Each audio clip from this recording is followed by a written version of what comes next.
गार डोंगराची हवन बाईला सोसना गारवा.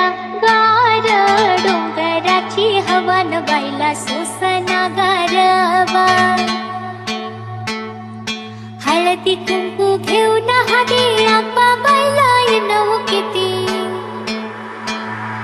हळदी कुंकू घेऊन हाती आंबा बाईला येणं किती.